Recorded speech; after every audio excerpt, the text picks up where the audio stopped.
Tuhan, kita akan bersama-sama memulai ibadah pada sore hari ini. Saya undang kita dapat bangkit berdiri bersama-sama. Ibadah pada sore hari ini dimulai dengan pengakuan bahwasannya pertolongan kita datang dari pihak Tuhan yang menjadikan langit, bumi, serta segala isinya, dan yang kasih setianya dari selama-lamanya untuk selama-lamanya buat kita semua. Oleh karena itu turunlah atas kita sekalian damai sejahtera dari Allah Bapa, kasih karunia dari Tuhan kita Yesus Kristus, serta pertolongan daripada Allah Roh Kudus yang dimana memimpin dan menyertai ibadah pada sore hari ini dari awal hingga selesainya. Amin. Ya, jemaat Tuhan dipersilakan dapat duduk kembali.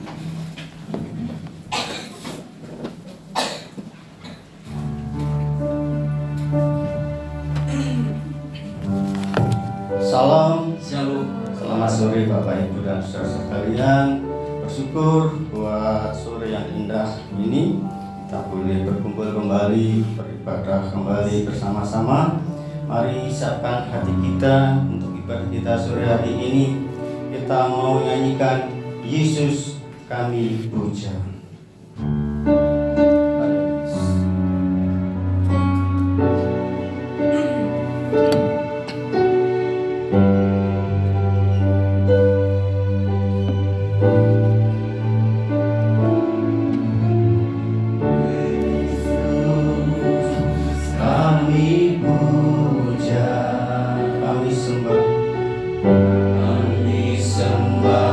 Sebagai Raja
hari ini kami mengajak Bapak Ibu untuk bangkit berdiri bersama-sama. Kita mau rasakan kehadiran Tuhan. Kita mau undang kehadiran Tuhan. Mari kita nyanyikan lagu ini dengan lembut sambil merasakan jamaah Tuhan.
Mengalirlah kuasa surgawi di tempat ini. Haleluya. Mengalirlah kuasa Tuhan. Penuhi kami Tuhan. Jamah kami Tuhan. Oh haleluya. Syukur bagimu Tuhan. Haleluya.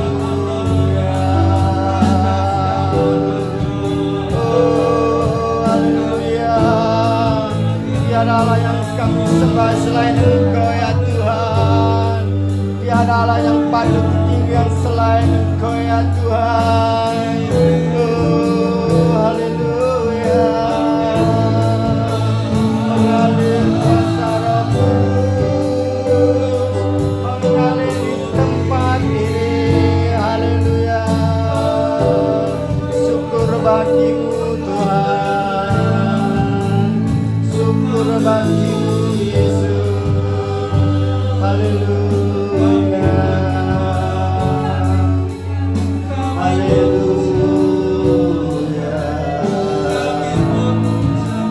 Terima kasih Tuhan. Haleluya. Bapa dalam kerajaan surga, Tuhan yang kami sembah di dalam nama Yesus, Tuhan Juru Selamat kami. Sungguh hati kami berlimpah dengan syukur ya Tuhan. Oleh karena kasih anugerah-Mu yang Tuhan nyatakan di dalam hidup jemaat-Mu di tempat ini. Sore hari ini kami boleh beribadah bersama-sama, memuji Tuhan bersama-sama. Kerinduan kami adalah merasakan kehadirat-Mu sore hari ini. Bertemu, bertatap muka ya Tuhan. Karena kehadiran-Mu lah yang dapat mengubah hidup kami ya Tuhan. Roh Kudus berkati kami. Berkati kami ya. Seluruh pelayanmu, jemaatmu, bahkan hamba-Mu yang akan menyampaikan firman Tuhan, agar firman yang akan dibagikan sore hari ini menjadi berkat bagi kami. Sehingga ketika kami pulang meninggalkan tempat ini, kami merasakan sukacita daripada Tuhan. Terima kasih ya Tuhan. Kami serahkan ibadah kami dari awal pertengahan akhir hanya di dalam nama Yesus. Kami berdoa dan bersyukur dan percaya, katakan amin. Silakan duduk Bapak Ibu dan saudara sekalian. Kami percaya Bapak Ibu yang hadir di tempat ini adalah orang-orang yang mengasihi Tuhan lebih dari apapun juga. Bapak Ibu adalah orang yang rindu menantikan janji-janji Tuhan. Sekalipun banyak problem masalah yang menghimpit Bapak Ibu, kami percaya Bapak Ibu adalah orang-orang yang tekun di dalam doa dan pengharapan menanti janji Tuhan. Sekalipun bumi berlalu, Dia adalah tetap Allah yang tidak pernah mengingkari janjinya. Mari kita nyanyikan sebuah lagu, Biar Bumi Akan Berlalu.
Percaya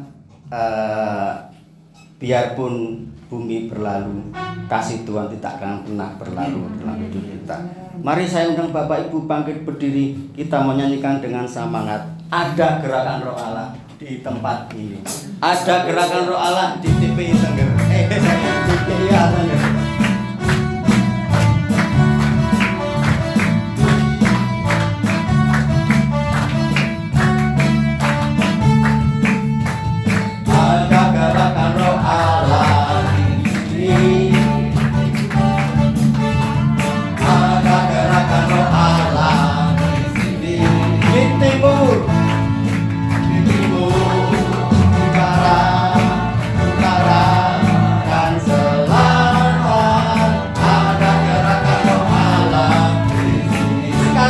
Ada gerakan roh Allah.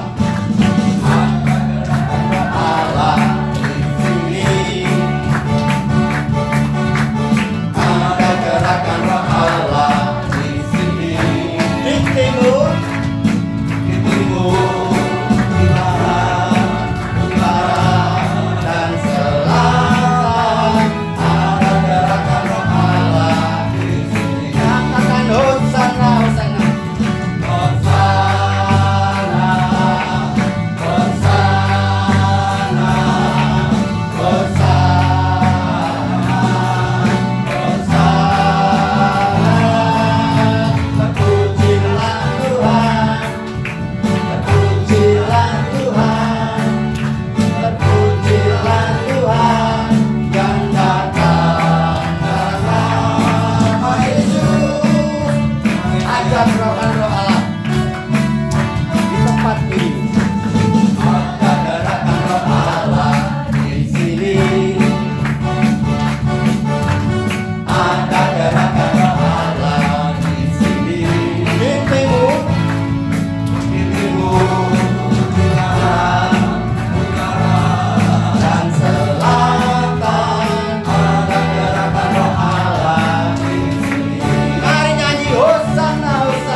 Tuhan, saya persilakan duduk Bapak Ibu dan saudara sekalian.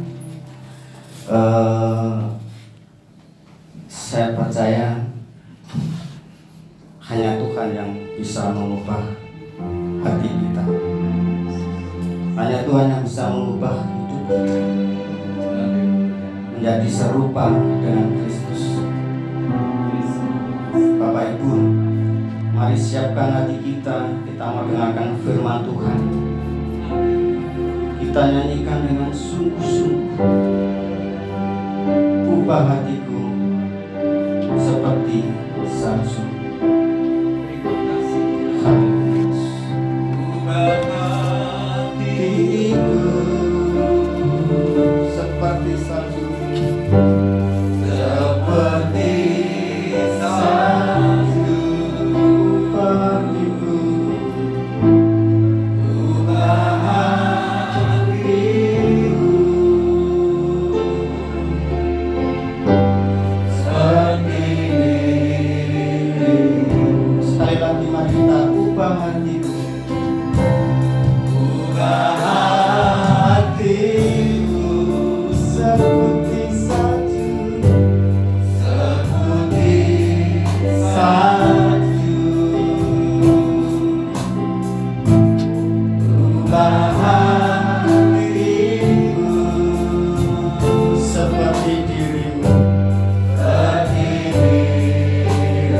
Katakan engkau pencuri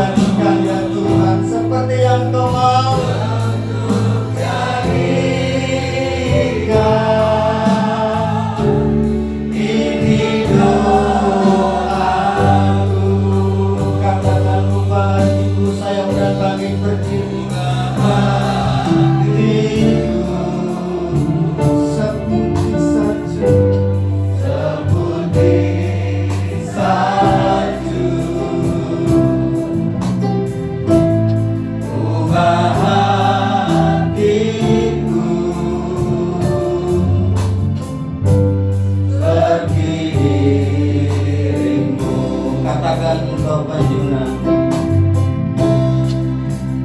Engkau penjuru utara lihat, bentuk jadikan seperti yang Kau mau ya Tuhan. Bentuk jadikan ini doaku, Engkau penjuru, Engkau penjuru utara lihat,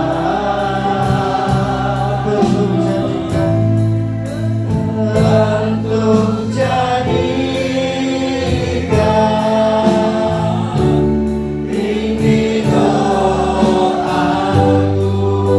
Ubah hatiku ya Tuhan, ubah hatiku, haleluya. Seputih salju, haleluya. Ubah hatiku seperti dirimu. Sekali lagi, ubah hatiku Tuhan, ubah hatiku seputih salju. Ubah hatiku, ubah hatiku seperti dirimu, seperti dirimu, seperti dirimu, seperti dirimu Tuhan, seperti dirimu. Tetap dalam sikap doa Bapak Ibu, waktu kami serahkan kepada pendeta Menahem.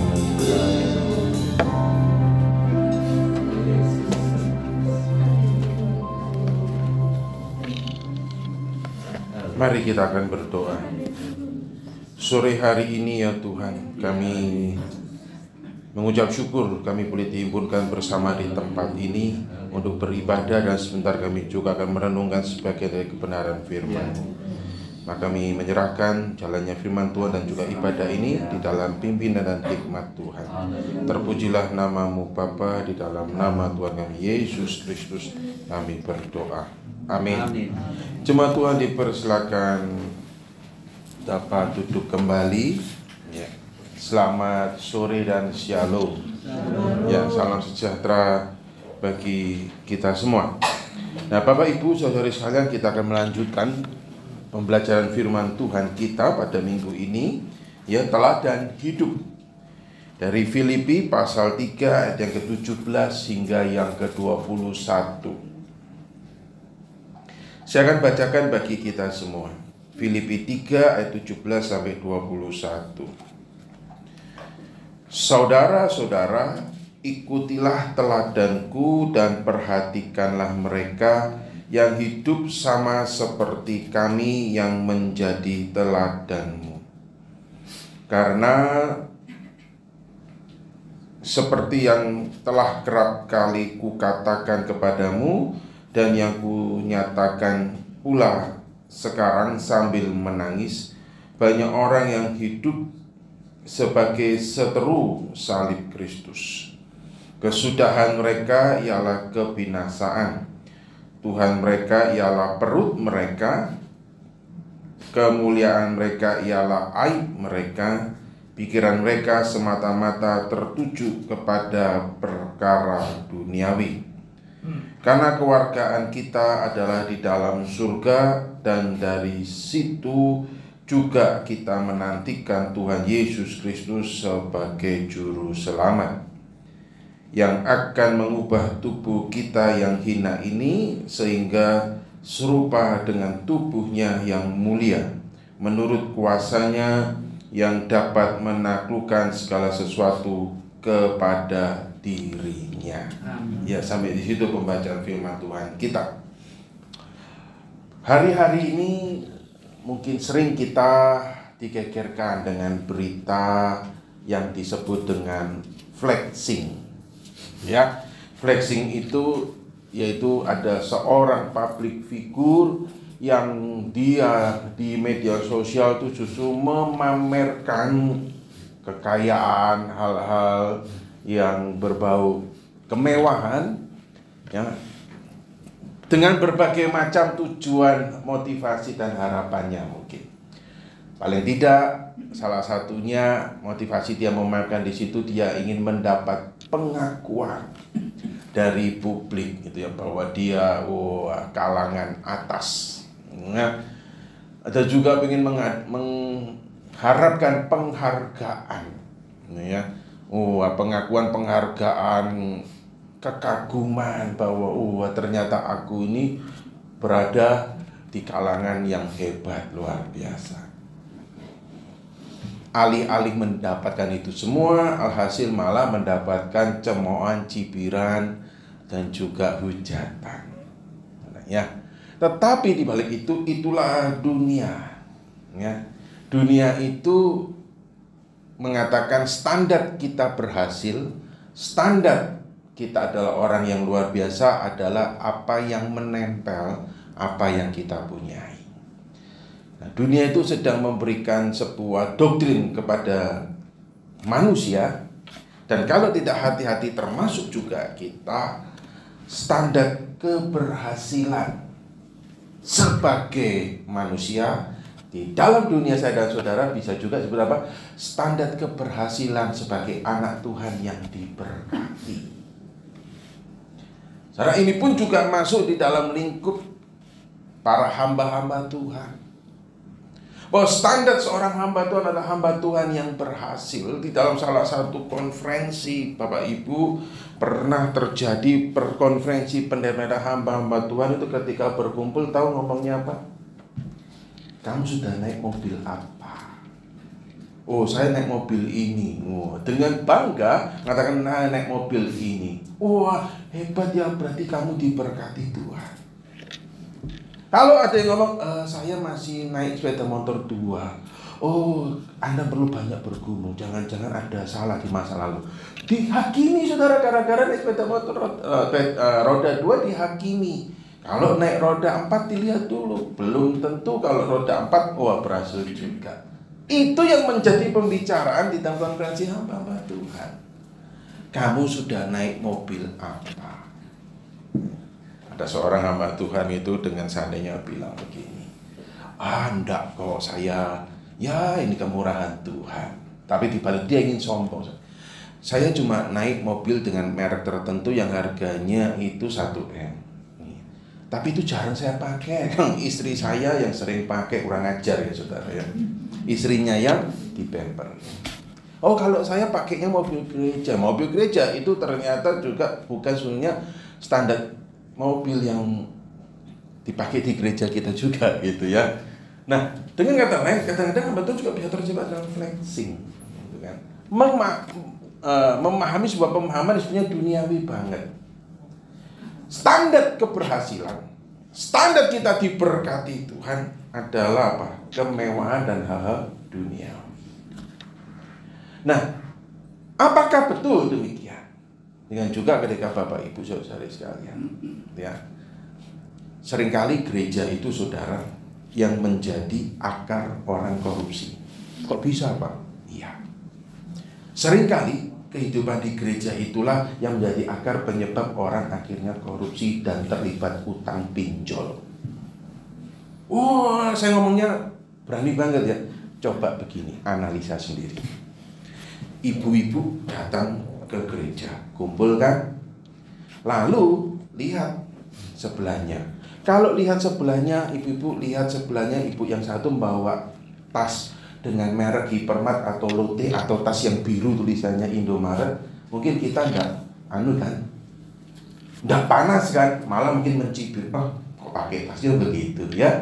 Tapi kadang-kadang ibu-ibu itu datang gereja, tasnya itu ada brandnya. Brandnya bukan brand Indomaret, brandnya brand tertentu. Oh iya, kami ini gini. Lalu kalau datang ketika dia ingin diterima dalam satu gereja itu, secara tidak langsung ngomong apa? Kalau betul anggota jemaat kami paling tidak bawaannya begitu. Apakah itu untuk ibu-ibu saja? Enggak, bapak-bapak juga. Wah, kalau datang itu kadang-kadang merasa, oh, buka kaca dulu. Parkirnya di mana? Padahal tahu parkirnya kosong, saudara. Tapi pura-pura ngomong gitu. Ingin ngomong, Pak, iya ini mobilku parkirnya ini baru, kalau berat nanti gimana gitu kan? Kalau yang datang tidak mobil itu, enggak. Hasil apa? Beberapa daripada kita ingin merasa diterima, ingin mengatakan kalau tidak punya tas brand tersebut, kalau tidak punya mobil merek tersebut, tidak diberkati. Bukan anak Tuhan yang diberkati Tuhan, bukan anak Tuhan yang dikasih oleh Tuhan. Jangan-jangan ada dosa, ada masalah. Akhirnya stigma itu terbentuklah dalam kehidupan gereja. Alhasil pulang apa? Penghasilannya tidak sampai kepada sebuah brand tas tertentu yang harganya saudara itu di atas 30 juta. Tapi maksa. Di gereja itu rata-rata mobilnya brandnya bukan lagi mobil yang kelasnya LCGC, mobil yang kalau diisi pertalite langsung mogok. Pulang ngoyo. Tapi pendapatan tidak sesuai. Alhasil apa? Aku harus punya. Pilihannya dua. Demi supaya dilihat bahwa aku adalah anak Tuhan yang diberkati, aku adalah anak Tuhan yang dikasih Tuhan. Nunjukin apa? Karena tingkat keberhasilannya menunjukkan cinta Tuhan apa ya tadi itu kan. Di dalam suatu komunitas gereja seringkali terjadi begitu. Kelompok demus ada nih saudara, tidak di Surabaya untungnya. Kelompok kaum wanita gereja Burberry. Ada di kota besar. Dia ada kelompok kaum wanita Louis Vuitton. Ada. Nah kalau ingin diterima sih, tapi pendapatnya ternyata tidak sampai di situ. Alhasil apa? Maksa. Supaya bisa diterima. Karena kalau sudah kualitas gitu kan kadang-kadang tahu, kamu ini jangan-jangan KW ya. Wah kan malu juga kalau KW. KW pun juga harus KW yang luar biasa, yang harganya juga jutaan. Pendapatan tidak sampai segitu. Alhasil apa? Pincos. Apakah itu kehidupan yang disebut dengan teladan? Apakah itu hidup yang disebut dengan hidup panggilan surgawi? Nah, Bapak Ibu saudara sekalian, sebelum kita bersama-sama berpikir, mari kita kembali melihat nasihat Rasul Paulus terlebih firman Tuhan baik kepada jemaat di Filipi dan juga pada saudara-saudara hari ini. Saudara, ini sesungguhnya menjadi satu rangkaian dari khotbah baik minggu lalu, panggilan surgawi, dan juga 2 minggu lalu kebenaran yang sejati. Ada kaitannya semua. Dikatakan bahwa ikutilah teladanku dan perhatikan mereka yang hidup sama seperti kami yang menjadi teladanmu. Kalau kita tidak mengikuti di dalam satu surat ini, kalau kita hanya baca ayat 17 kita bisa salah mengerti. Ngertinya apa? Paulus ini kok iyo ya, kadang-kadang kan kita nggak enak Pak masuk, ikuti di teladan gua ini baik gitu ya. Enggak lah Pak gitu. Yang dimaksud oleh ayat ini dalam bahasa aslinya adalah bahwa Paulus ini adalah ingin mempunyai sebuah relasi yang dekat. Relasi yang betul-betul relasi yang memberkati dan dekat. Kedekatan dia dengan jemaat di Filipi. Karena apa? Karena jemaat di Filipi adalah jemaat yang didirikan juga oleh Paulus. Jadi dalam bahasa aslinya begini, saudara-saudaraku, itulah ya, kamu tirulah kami, tirulah saya, yang dimana kami ini hidup berjalan sesuai dengan apa yang kami beritakan. Sebuah integritas yang harus dinyatakan. Kenapa saya katakan demikian? Perhatikanlah di ayat yang ke-12 dan 13 yang minggu lalu. Paulus ngomong bahwa aku pun, saudara, siapa Paulus? Rasul yang luar biasa. Bahkan Paulus ngomong, kalau ada yang sombong nih, aku lebih. Keturunan Yahudi asli, memelihara hukum Taurat, tidak pernah bercelah. Tapi Paulus ngomong itu semua sampah. 2 minggu yang lalu. Minggu yang lalu Paulus ngomong, bahwa yang dikehendaki menjadi anak Tuhan itu adalah mengenal Yesus dan kebenarannya. Dan aku pun juga tidak sempurna. Dikatakan bahwa aku pun sendiri tidak menganggap bahwa aku telah menangkapnya, tetapi aku terus melakukan, yaitu apa? Mengarahkan pandangan hidupku kepada Kristus. Paulus yang luar biasa mengatakan, aku pun juga tidak menganggap bahwa aku ini sudah sempurna. Enggak. Aku pun juga takut jangan-jangan aku ditolak. Dalam kerendahan hatinya, Paulus ini ingin menjalin sebuah kedekatan. Ini loh, aku ingin supaya hidupku itu juga menjadi contoh dan teladan. Di dalam bahasanya, ikutilah teladanku, karena kami juga mengikuti teladan Yesus. Dia ingin menjalin sebuah relasi dengan jemaat, di dalam relasi yang benar. Relasi yang benar itu bukanlah relasi yang nih loh, kami sebagai hamba Tuhan, wah hidup kami berkelimpahan. Karena itulah yang Paulus sebetulnya tegur 2 minggu yang lalu. Ada yang disebut dengan pekerja-pekerja yang jahat, yang disebut dengan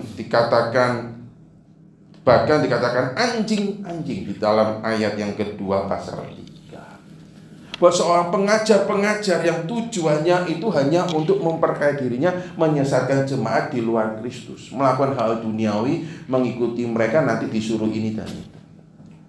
Nah, Paulus ini ingin supaya jemaat itu punya relasi yang dekat di dalam relasi yang benar, bukan dalam relasi yang menyesatkan.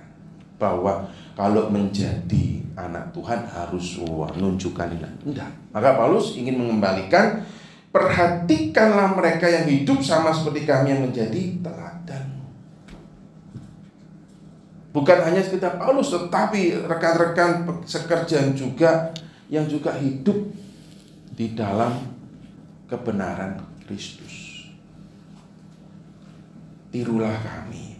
Jangan tiru orang-orang yang Paulus katakan pekerja-pekerja jahat dan anjing-anjing itu. Lalu Paulus meneruskan, karena apa? Karena kami sekarang melihat dan di dalam kengenesannya di bahasa Surabaya, di dalam keprihatinannya yang sangat luar biasa, sampai dikatakan kami pun dinyatakan sambil menangis karena banyak orang yang hidup sebagai seteru salib Kristus. Apa itu seteru salib Kristus? Apakah kita berpikir ada orang-orang jahat yang ngabisin pengikut Kristus, orang yang mabuk-mabukan, orang yang free sex, itu ya, suka jajan seks bebas, mabuk-mabukan, orang yang hidupnya mengerikan? Enggak, saudara. Kalau saudara perhatikan, yang menarik, yang dimaksud oleh Paulus hidup seteru salib Kristus, yang dijelaskan ialah apa? Kesudahannya ialah kebinasaan, Tuhan mereka ialah perut mereka, kemudian ialah aib mereka, pikiran mereka semata-mata tertuju pada perkara dunia.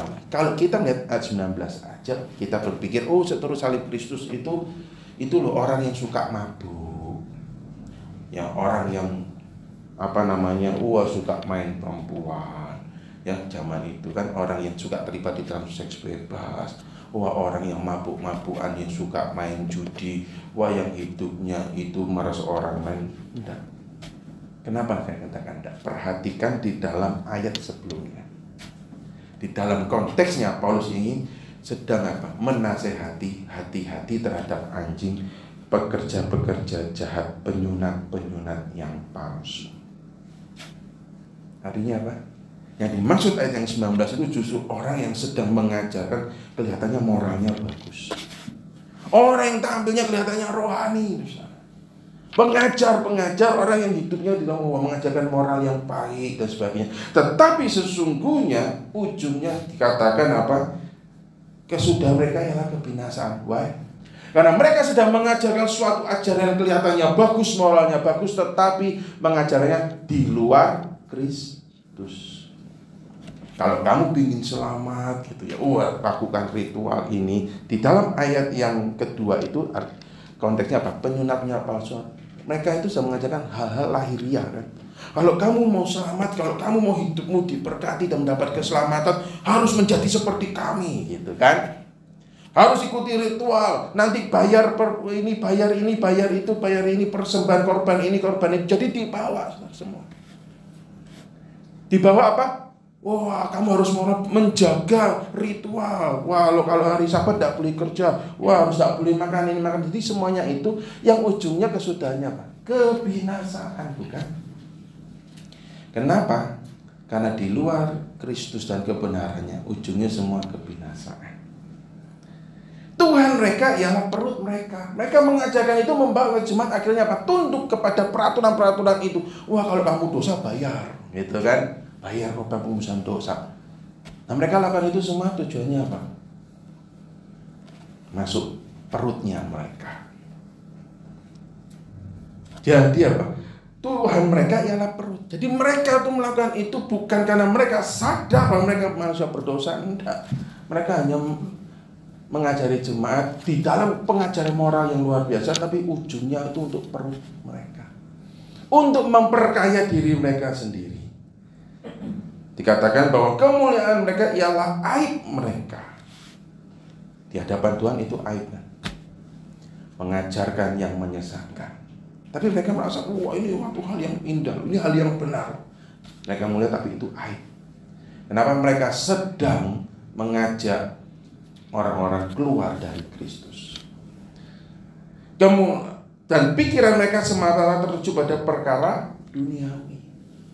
Kalau kamu gini, wah harus sunat secara jasmani, harus melakukan ritual jemaat jasmani. Kalau sembahyang doa, jadi pikiran mereka betul-betul bukan bicara tentang surga dan anugerah Kristus, tapi hal duniawi. Wah kalau sembahyang gerak titik, dosa, salah, ya harus ada penebusan.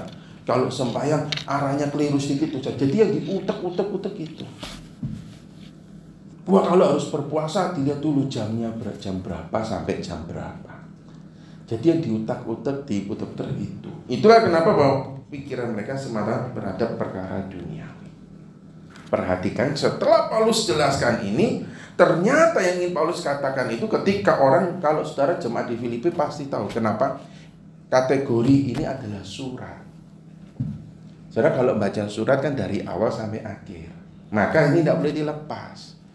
Jadi Paulus ingin menekankan ini loh, jangan tiru seperti mereka, tiru kami. Karena mereka itu kayak begini, mengajarkan sesuatu yang kelihatannya bagus dan lebih meyakinkan, tetapi kesudahannya kebinasaan.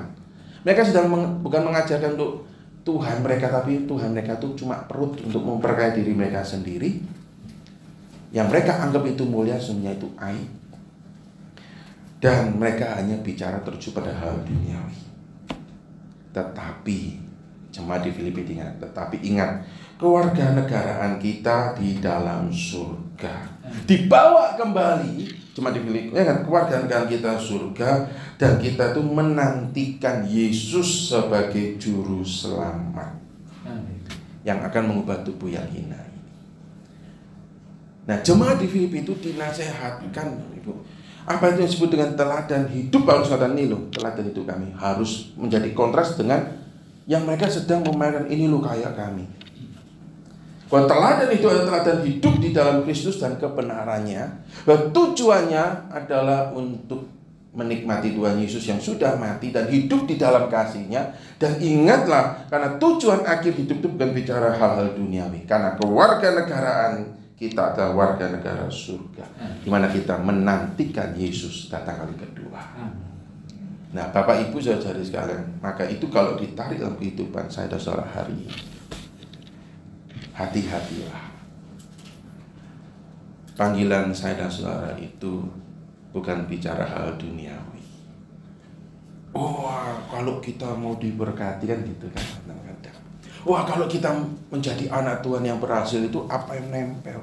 Nah, maka kembali di awal, sering kali hari ini juga banyak pengajar-pengajar yang dengan pengajaran yang begitu meyakinkan, saudara. Saya sangat prihatin ketika kita itu mengiyakan sebuah khotbah yang salah, dipotong pula. Apa itu? Pernah kan kita dengar ini di TikTok atau Instagram? Hari ini tidak perlu lagi membayar perpuluhan, ya kan? Sering kan? Lalu rame itu sempat. Pak, hari ini katanya tidak perlu bayar perpuluhan. Itu dipotong, saudara. Kalau saudara tahu versi aslinya, itu lebih ngeri.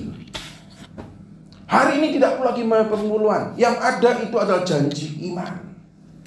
Kalau saudara mau diberkati bukan bayar per bulan tapi bayar janji iman. Tahu bedanya apa per bulan sama janji iman? 10% aja kadang-kadang kita kan kepinginnya nggak usah toh. Makanya kalau ada yang begitu kayaknya seneng kan?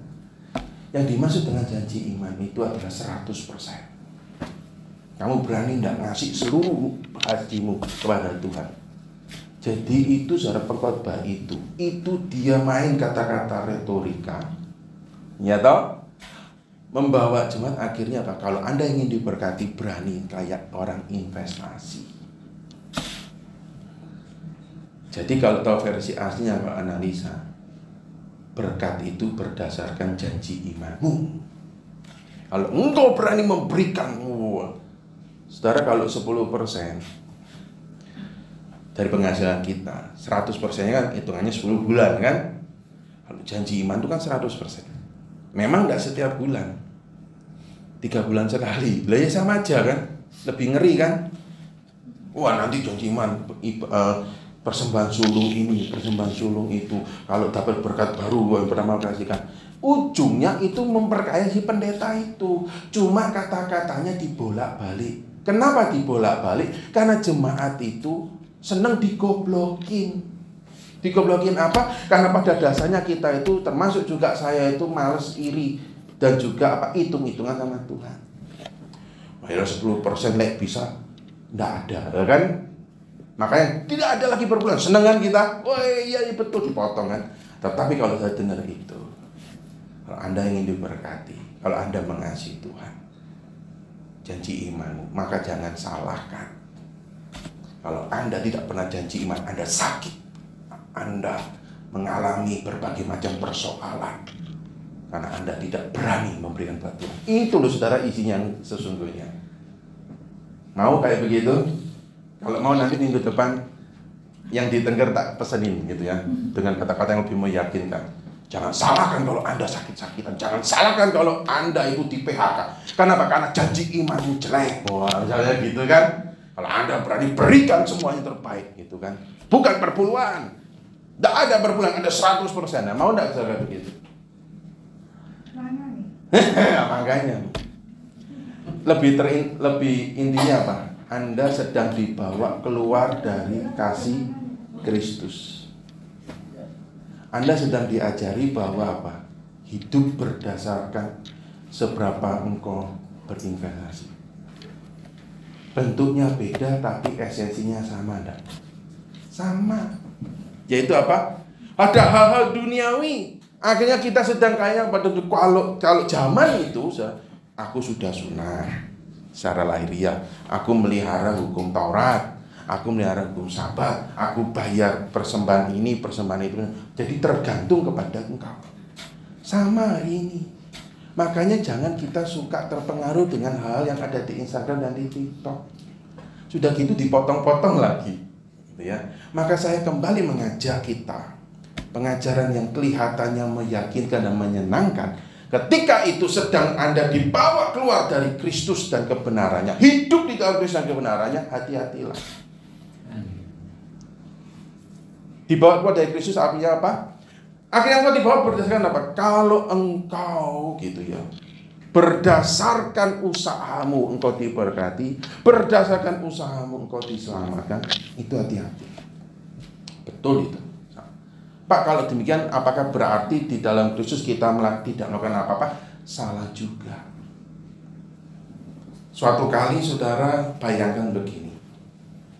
Saudara ujuk-ujuk tiba-tiba ada orang yang super baik hati. Saudara lagi bingung cari rumah untuk kontrakan umpama. Ya kan? Bingung cari rumah kontrakan. Aduh, susah. Tiba-tiba ada orang datang. Lalu berkata, sudah, tinggallah di rumahku. 3 lantai ada liftnya. Perabotannya sudah lengkap, gitu ya. Ada pembantu yang setiap hari ngasih makan, masak, ya kan? Plus tidak perlu bayar air, tidak perlu bayar PDAM, tidak perlu bayar iuran. Tinggalnya di mana, Pak? Katanya gitu. Tinggalnya itu di Pakuwon, gitu kan? Wah, kan kita kan gemeter toh. Saya aja gemeter 3 tingkat Ada liftnya, listrik, air, PDAM, PBB semua sudah dibayar. Kamu tinggal masuk di situ, full perabotan, semuanya lengkap serba elektrik. Nggak perlu juga makan, setiap hari dikasih makan. Mau? Mau, saya mau ya. Terus kalau kita masuk di situ, pasti dong, nggak mungkin kita kotorin itu lantai, betul nggak? Meskipun sudah ada pembantu yang bakal bersihin, masa kita datang gitu, tak masuk nondi, tak kaki kita ini, sepatu kita ini, jalan dulu di BCA, di lumpur, lalu masuk plok semaunya. Lalu nanti kalau makan piringnya, tinggal lempar, kan nggak bayar, gitu kan? Lalu AC dinyalakan, nggak perlu dirusak-rusakan, ini ada TV, kayaknya ini keren, ini dilempar-lempar. Orang kalau tinggal model begitu, enaknya diapain Bapak Ibu? Berarti orangnya apa? Boceng gitu, gak tahu diri, gak tahu terima kasih. Itu disebut dengan apa? Dikasih ati, grogol, lempelo, usus, bahkan sak brutu-brutunya dimakan. Kurang ajar banget kan? Kita yang harusnya masuk neraka, betul? Tapi Yesus telah menyelamatkan kita di atas Kalvari. Emas, perak, apapun tidak bisa menggantikan, karena itu korban mulia. Saudara menerima. Kalau saudara menerima tapi saudara tetap terus injek kasih karunia itu dengan lumpur dosa, sama ndak bocah dirinya? Lebih nemen iya. Sama ndak tahu dirinya? Lebih nemen iya. Sama ndak kurang ajarnya? Lebih nemen iya. Jadi ketika saya dan saudara hidup dalam Kristus, artinya bahwa saya dan saudara itu harus melakukan hal yang baik, menjadi teladan yang baik, membawa orang mengenal Kristus, bukan untuk perut kita, bukan untuk keselamatan kita, tetapi sebagai respon atas anugerah yang dikatakan emas, perak, dan apapun juga. Itu jauh di atas itu. Nah itulah Paulus yang mengatakan, itulah yang ingin kukendaki, bahwa Yesus yang telah menganugerahkan kepada kita, pada jemaat di Filipi, sebuah kewarganegaraan surga, yang manusia dengan seluruh hartanya di dunia ini tidak akan pernah bisa membeli kewarganegaraan itu. Maka kita harus hidup di dalam kebenaran Kristus, tidak boleh keluar daripada Kristus.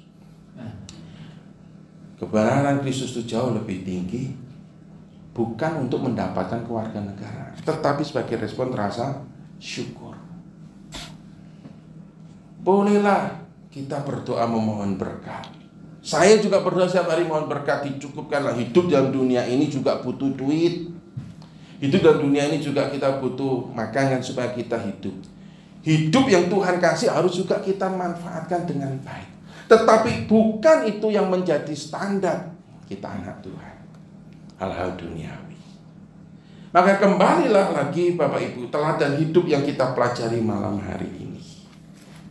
Saya dan saudara adalah anak-anak Tuhan yang Tuhan berkati. Tidak dilihat dari apa yang saudara bawa, tidak dilihat dari mobil yang saudara punya, tidak dilihat dari rumah yang saudara punya, tidak dilihat dari aset yang saudara punya, tapi dilihat dari hati yang menyembah, yang keluar dari setiap kehidupan kita keseharian. Bahkan di tengah-tengah kesulitan sekalipun, bahkan di tengah-tengah aniaya, derita, ketidaknyamanan sekalipun, kita terus mengatakan Tuhan Yesus itu baik. Saudara, janganlah kita terjebak juga dengan standar-standar duniawi yang menyesatkan ketika bicara hidup yang diberkati. Teladan Paulus ini mengatakan hidup di dalam Kristus bukan itu. Tapi bagaimana yang dikatakan aku berlari kepada tujuan, melupakan apa yang di belakangku, mengarahkan apa yang di hadapanku, yaitu Kristus Yesus, dan panggilannya yaitu tetap terus memberitakan Kristus yang adalah Tuhan dan Juru Selamat di dalam setiap keseharian dia. Itu loh teladan yang harus dilakukan. Di dalam setiap sakitmu, di dalam setiap proses hidup yang menyakitkan pun, janganlah kita meninggalkan Kristus dan salibnya, beralih kepada yang kelihatannya lebih menjanjikan. Itulah sebenarnya yang Paulus sedang ingin beritakan pada jemaat di Filipi. Jangan sampai mereka akhirnya juga mengikuti yang disebut dengan seteru salib Kristus. Wah, mereka lebih percaya pada hal duniawi dan tidak percaya salib Kristus. Hari ini juga jangan sampai kita begitu. Wah, menjadi anak Tuhan yang diberkati itu bukan bicara bagaimana aku itu melihat salib Kristus, bukan. Wah, bagaimana yang menempel di tubuh, bukan, sama. Dan itu tidak boleh ada dalam hidup kita. Ketika saudara diberkati dengan apapun yang menempel di dalam kehidupan kita, nikmati itu dengan syukur dan tidak perlu menjadi patokan. Nih lo, aku diberkati karena bawa ini. Artinya apa? Saya tidak melarang Bapak Ibu saudara sekalian ketika diberkati, saudara punya mobil yang luar biasa, baju yang luar biasa, tas yang luar biasa. Tidak melarang. Kalau saudara bisa beli, that's okay. Tapi kalau saudara tidak bisa beli, ya jangan dipaksakan untuk. Kenapa? Karena apapun yang Tuhan berikan, kalau saudara bisa menikmati dengan syukur, itu rasanya lebih indah daripada saudara maksa beli. Ketika saudara pakai, ingat apa? Pinjol rek, ya toh. Nanti tasnya mereknya boleh itu Louis Vuitton, tapi ketika diangkat pinjol. Daripada dengan tas yang biasa tapi saudara menikmati berkatnya. Amin. Hiduplah dengan syukur dengan apa yang Tuhan beri. Kalau saudara memang diberi lebih, jangan jadikan itu menjadi sebuah flexing, mengatakan ini loh aku anak Tuhan yang luar biasa. Saudara tunjukkan apa itu anak Tuhan yang luar biasa. Setialah mengikut Tuhan Yesus dalam setiap kondisi. Beritakanlah Kristus senantiasa melalui teladan hidup kita. Itulah yang sedang Paulus ajarkan. Nah, biarlah pada sore hari ini kita semua boleh kembali diingatkan bahwa teladan hidup adalah teladan kita semua belajar hidup di dalam salibnya. Kita bermegah di dalam anugerah salibnya, yang dimana sebentar kita juga akan boleh diingatkan dan memperingati melalui perjamuan kudus. Mari kita akan berdoa. Biarlah petang hari ini kami boleh kembali diingatkan oleh kebenaran firman-Mu. Tolong kami semua ya Tuhan. Sebentar kami juga akan ambil di dalam perjamuan kudus ini. Kami juga mohon Tuhan Kau berkati, Kau pimpin, Kau layakkan kami. Di dalam Kristus Yesus Tuhan kami berdoa. Amin. Bapak Ibu saudari sekalian, sebelum kita akan ambil bagian di dalam perjamuan kudus ini, maka baiklah terlebih dahulu kita bersama-sama akan memahami arti dan makna perjamuan kudus ini, supaya perjamuan kudus ini boleh membawa berkat bagi kita semua dan membawa hormat kemuliaan bagi nama Tuhan.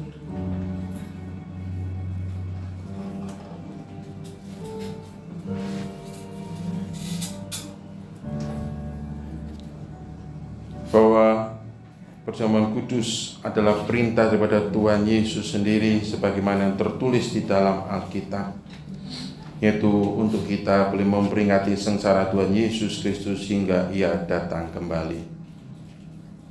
Dan yang kedua, perjamuan kudus adalah sebagai tanda perjanjian baru dari kasih Allah demi Tuhan Yesus Kristus pada kita orang berdosa, sehingga pada waktu kita menerima roti yang dipecah-pecahkan membayangkan kehancuran tubuh Kristus, dan cawan air anggur yang membayangkan tercurahnya darah Tuhan Yesus bagi penebusan dan keampunan dosa kita. Dan yang ketiga, perjamuan kudus adalah perjamuan persekutuan demi korban sengsara Yesus kepada kita manusia berdosa yang menjadi seteru Allah, namun kini telah diperdamaikan dengan Tuhan dan sesama kita, sehingga Yesus dalam kita dan kita dalam Dia akan menjadi kenyataan dalam hidup kita dari hari ke hari. Oleh karena itu, jemaat Tuhan, sebelum kita berdoa, baiklah kita memeriksa diri kita masing-masing sambil merenungkan supaya perjamuan kudus ini boleh membawa berkat bagi kita dan menghormat kemuliaan bagi nama Tuhan. Dan dalam doa dan perenungan kita akan naikkan lagu salibnya, salibnya selamat mulia. Selamat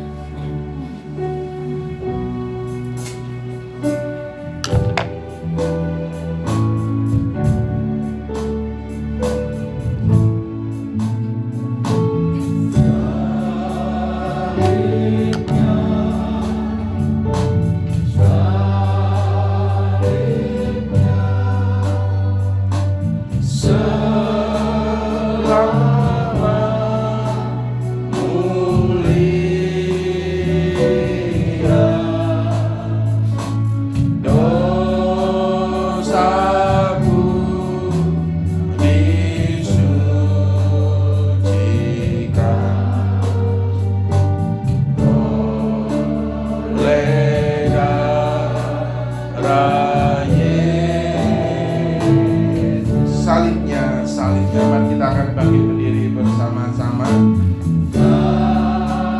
Dan saya mengundang untuk para petugas perjamuan kudus untuk juga bisa maju ke depan.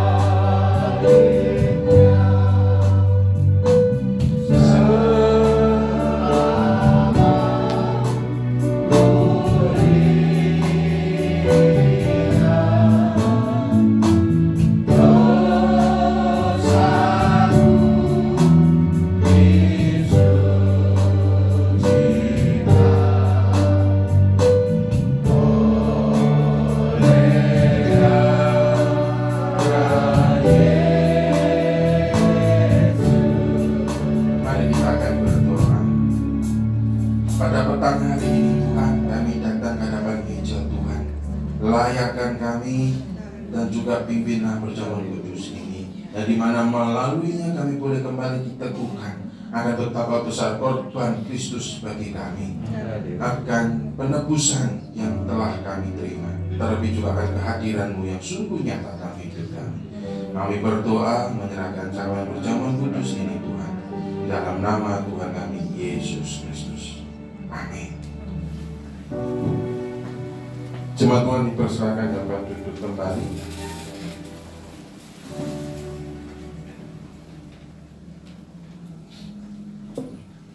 Jemaat Tuhan, bukankah roti ini adalah lambang daripada tubuh Tuhan, dan juga bukan cawan berisi anggur adalah lambang daripada darah Tuhan. Karena itu terimalah dengan iman dan percaya. Nanti roti dan anggur akan dibagikan bagi kita semua, dan kita akan menaikkan lagu salibnya selama mulia.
Apakah jemaat Tuhan yang hadir sudah menerima baik roti maupun anggur? Mungkin hanya terlewat angka.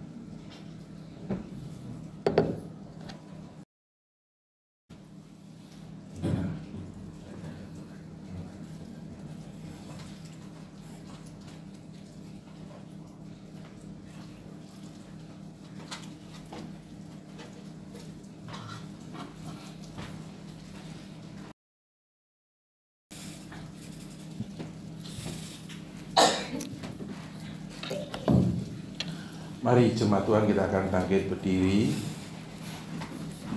Kita pegang roti di tangan kanan kita.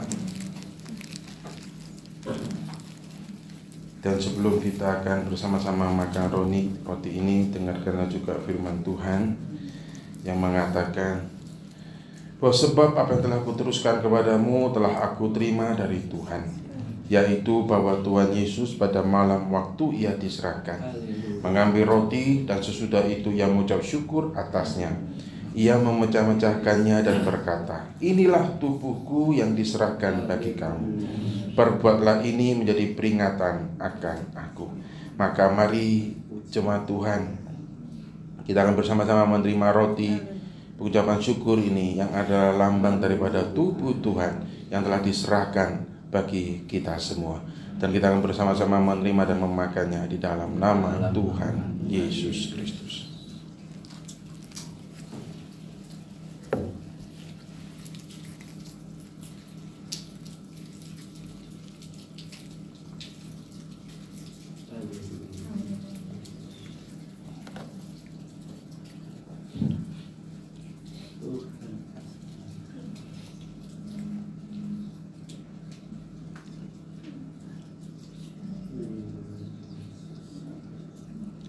Ya, dan sebelum kita juga akan bersama-sama minum anggur ini, dengarkanlah juga firman Tuhan yang mengatakan, demikian juga ia mengambil cawan sesudah makan lalu berkata, "Cawan ini adalah perjanjian baru yang dimeteraikan oleh darahku. Perbuatlah ini setiap kali kamu meminumnya menjadi peringatan akan aku. Sebab setiap kali kamu makan roti ini dan minum cawan ini, kamu memberitakan kematian Tuhan sampai Ia datang." Maka mari jemaat Tuhan, kita akan juga bersama-sama menerima cawan ucapan syukur ini, dan kita bersama meminumnya di dalam nama Tuhan Yesus Kristus.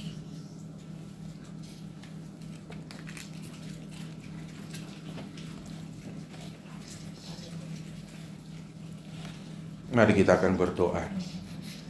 Kami mengucap syukur atas kebaikan-Mu, kemurahan-Mu, di mana petang hari ini kami boleh dilayakkan ambil bagian dalam perjamuan kudus ini. Dan biarlah melaluinya kami boleh kembali diteguhkan akan betapa besar anugerah yang sudah kami terima, dan juga akan panggilan kami boleh hidup di dalam Engkau ya Tuhan kami Yesus Kristus. Kita terus menyerahkan jalannya ibadah ini sampai selesainya di dalam pimpinan Tuhan. Di dalam Kristus Yesus Tuhan kami berdoa. Amin. Ya, jemaat Tuhan dipersilakan dapat duduk kembali.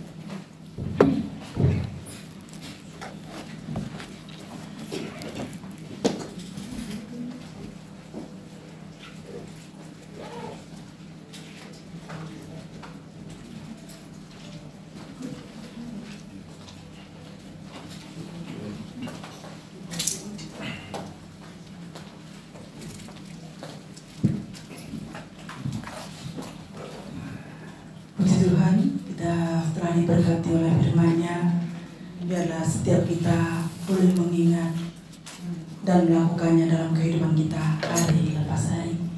Kita akan memberikan persembahan hari ini dipungut 2 kali. Yang satu yaitu persembahan biasa, nanti kantong biru.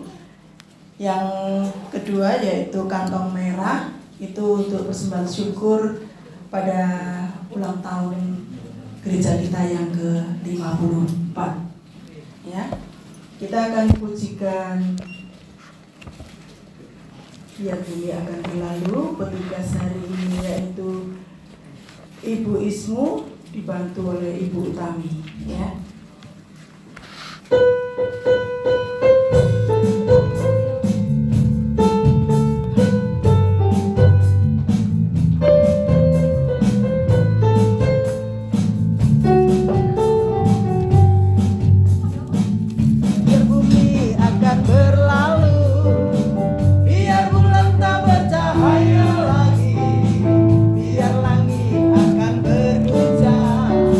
Matahari tak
bersyukur kalau kembali saat malam yang indah ini kami boleh dihimpunkan, kami boleh memuji memuliakan Engkau, kami boleh menerima berkat firman-Mu. Biarlah firman-Mu boleh senantiasa memberikan kekuatan dalam kehidupan kami, mengingatkan kami siapa kami yang sebenarnya dan apa yang harus kami lakukan dalam kami mengisi hari-hari kami, untuk kami boleh setia kepadamu dan senantiasa melakukan seturut dengan kehendak dan rencana-Mu. Kiranya Engkau memberkati hamba-Mu yang menyampaikan firman-Mu, Bapak Pendeta Menahem, Engkau memberikan hikmat-Mu, kekuatan, kesehatan untuk boleh melayani Engkau sampai pada kesudahannya. Terima kasih Bapa, kami juga menyerahkan untuk persembahan yang sudah terkumpul saat malam hari ini. Engkau sucikan, biarlah persembahan kami boleh dipergunakan bagi hormat kemuliaan nama-Mu. Terima kasih Bapa, di dalam nama Tuhan kami Yesus Kristus, kami mengucap syukur dan berdoa. Haleluya, amin. Kita akan menyaksikan dulu slide tentang ulang tahun gereja kita yang ke-54. Bukan karena kehebatanku, bukan karena kemampuanku, semua karena Tuhan ingat, Dia tepati janjinya. Semua karena anugerah-Mu, semua karena kemurahan-Mu, semua karena campur tangan-Mu. Kini semuanya untuk kemuliaan-Mu, Anak Tuhan.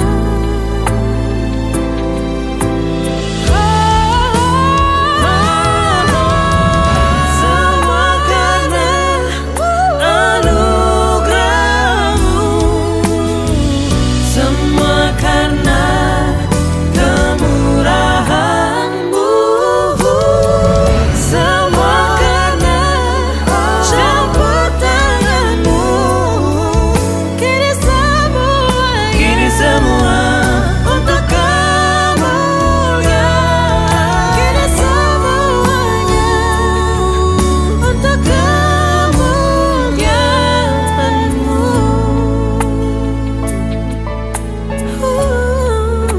Hanya karena Tuhan, Dia baik bagiku.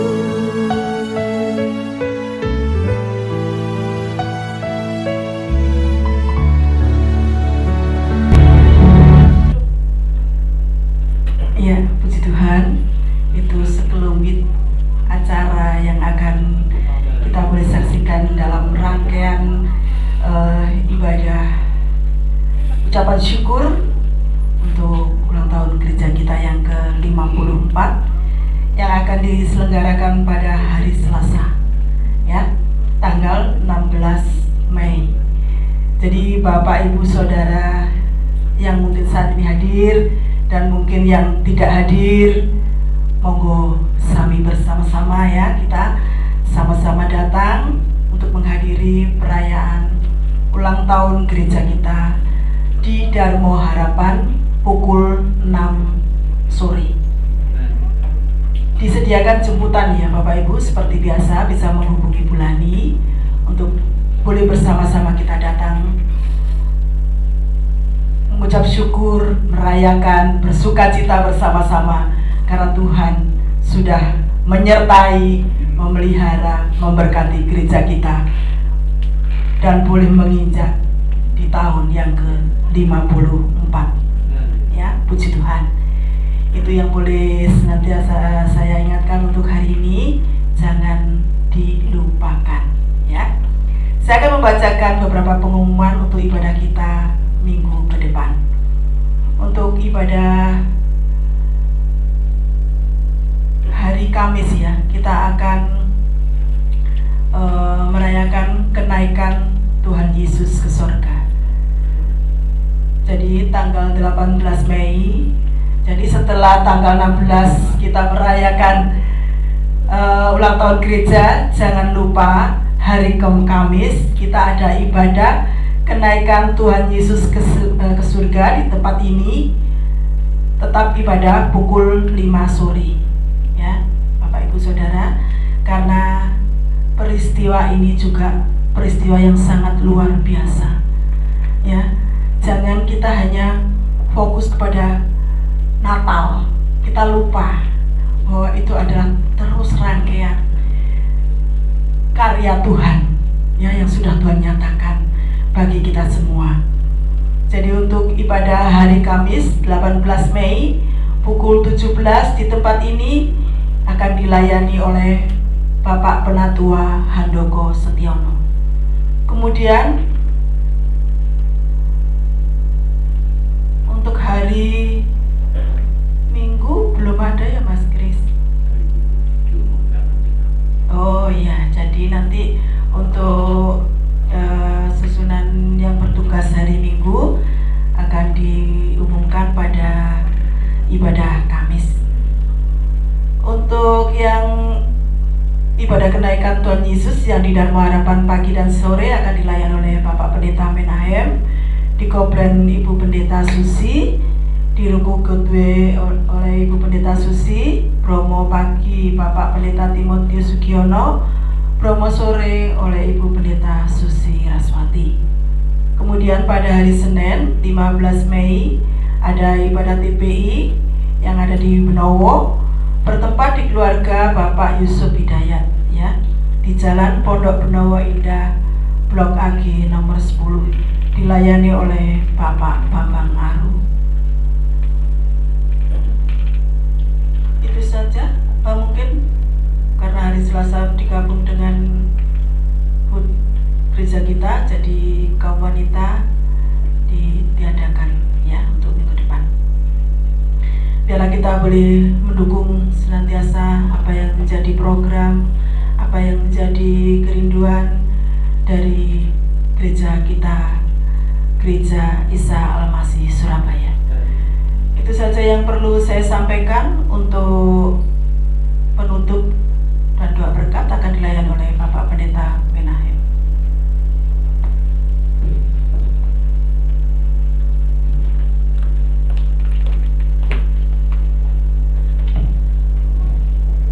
Mari jemaat Tuhan kita akan berdiri bersama-sama.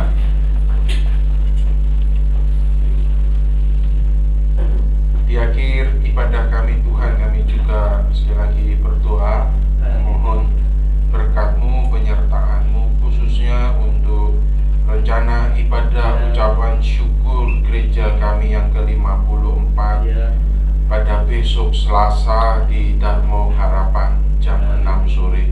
Kami mendoakan mohon Tuhan memberkati, berikanlah cuaca yang baik hingga kami segenap jemaat Tuhan boleh datang mengucap syukur atas pemeliharaan Tuhan buat gereja kami di Surabaya ini selama 54 tahun Tuhan pelihara.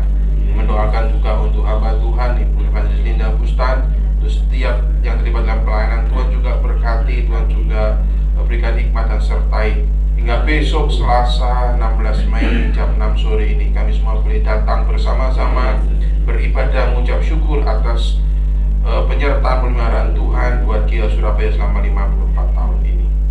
Dan kami juga memohon berkat-Mu untuk besok Kamisnya 18 Mei ya Tuhan, dalam ibadah kenaikan Tuhan ke surga di tempat ini jam 5 sore khususnya. Kami juga berdoa mohon Tuhan menghimpunkan kami kembali pada besok Kamis di dalam ibadah kenaikan Tuhan ke surga. Kami memohon berkat-Mu juga atas kami semua, pemeliharaan juga atas kami semua. Bagi jemaat Tuhan yang sakit, kami juga memohon Tuhan memberikan kesembuhan dan pemulihan. Jemaat Tuhan yang berulang tahun dalam sepekan, Tuhan juga memberkati dan memberikan hikmat untuk mereka terus boleh memakai usia Tuhan anugerahkan berkarya bagi nama Tuhan. Terpujilah nama-Mu Bapa. Kami mengakhiri ibadah kami petang hari ini dengan rasa syukur dan di dalam nama Tuhan kami Yesus Kristus. Jemaat Tuhan yang terkasih, mari kita kita bersama-sama pulang dan terimalah berkat daripada Tuhan, yaitu damai sejahtera dari Allah Bapa, kasih karunia dari Tuhan Yesus Kristus, serta persekutuan dengan Allah Roh Kudus memimpin dan menyertai kita semua mulai saat ini sampai selama-lamanya. Amin. Bapa